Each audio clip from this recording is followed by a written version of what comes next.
You stop manufacturing in a country, all this other stuff is nonsense. You have a service economy, so we're going to just tweet to each other. What are we going to do, text each other? It's great service economy. Eventually our currency will go to hell, and we're going to lose our hegemony. I think the market, and I've said it before, hey, look, I have hedges on. I'm more hedged than I ever was. I will tell you there's certainly good companies. It's way overvalued at 20 times the S&P, and I'll tell you why. A lot of it is a result of zero interest rates. It's just what I said. You have zero interest and a lot of buybacks. Money is not going into capital. So think of it as a rich family that just has a lot of it, decides we're just going to have a lot of fun. We're going to sit around the pool, and we'll keep printing up IOUs to the town. We got a good name. You keep doing it until you go broke. And this is what's happening in our economy. Zero interest rates are building huge bubbles. You have retirees that saved $1 million, $500,000. They call me, friends of mine. Hey, what do I do with my money? I have to buy stocks. I said, well, why are you buying stocks? Well, I can't live on 0%. I said, what's better, 0% or lose to 30%? And one day you can lose it. But they're doing it. You've got these bubbles building in real estate. In New York alone, the real estate market's through the roof. It's coming down somewhat now. It's absurd. And therefore, I think the market is at literally very high levels because of zero interest rates. And if you really look at it, the dollar is pretty strong right now, which is going to hurt international earnings. The S&P, they live on international earnings. That's going to be hurt. There's going to be a day of reckoning here. I've seen it many times in my life. When things look good, they look great. You go into the sky. But that's when you have to really pull down and really stop buying. Being that said, I'm not going to tell you it's going to happen tomorrow, next week, even next month, even next year possibly.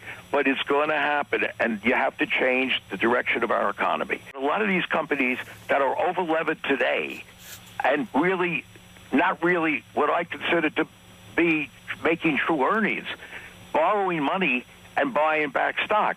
This is making a false market, but worse than that, it's costing them it's causing them to have worn-out tools for their workers. It's costing them the ability to go into new things, and therefore they should not be buying back stocks. What's going to cause stocks to fall? Eric, I think I've been talking about it through this whole interview. One of the things that's causing it to fall is happening right under your nose, that we have no capital spending. When I say none, capital spending is going way down. In a society like us, manufacturing is important. I don't care. Sooner or later, you can't just keep tweeting to each other. You can't text to each other. We say we're a service economy. Everybody says, that's great. Oh, we're a service economy. What does that mean? Do we text more to each other? Sooner or later, everybody is just going to sit and text to each other, and isn't that wonderful? So why should anybody work? Just sit there and text to each other or watch TV. So I am saying to you, this is what is happening as we speak. There is no capital spending is down. Obviously, capital spending. In the last 2 years, it's just down 4% in the last quarter, which is unheard of when you don't have a recession. Okay, productivity. Productivity has not grown. In fact, it's the lowest point it's ever been as far as growth goes. These are very important things in a capitalistic system. And so unless you have a dictatorship, you're going to go the way of Cuba. Well, Cuba was a dictatorship, but it still went that way. But then you're going to go the way of Venezuela or Argentina. You're going to be in a major problem. We're a capitalistic system. And you have to have companies that invest and have faith in their governments. And over the last 8 years, we've become more and more at war with our governments, our companies, and you don't see them really spending. Now, you can say technology companies are spending, but when is that going to come to fruition? It may be years and years away. Actually, ironically, it's happened a little sooner than you think because you got more and more people walking around using the iPhones and whatever. But and of course, you've got globalization to help you somewhat. But I think, we could go into it for hours and hours. I think that one of the problems you have is that you were importing cheap goods from China all these years, and that's going to stop. So there's going to be all kinds of problems we could go into, and I spend hours and hours thinking about it. I'm a bit of a workaholic, and I read about it a lot.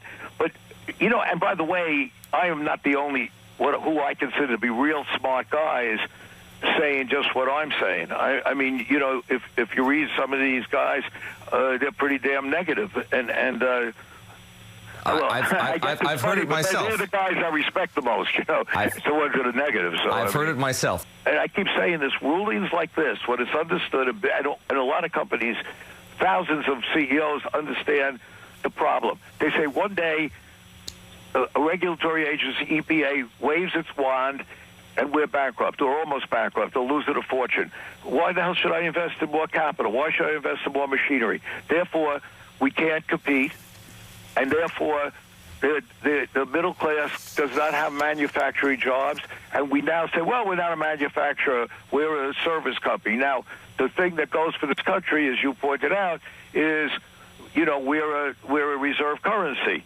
But I don't know how long you could depend on that. So I am just saying that sooner or later there's going to be a massive problem.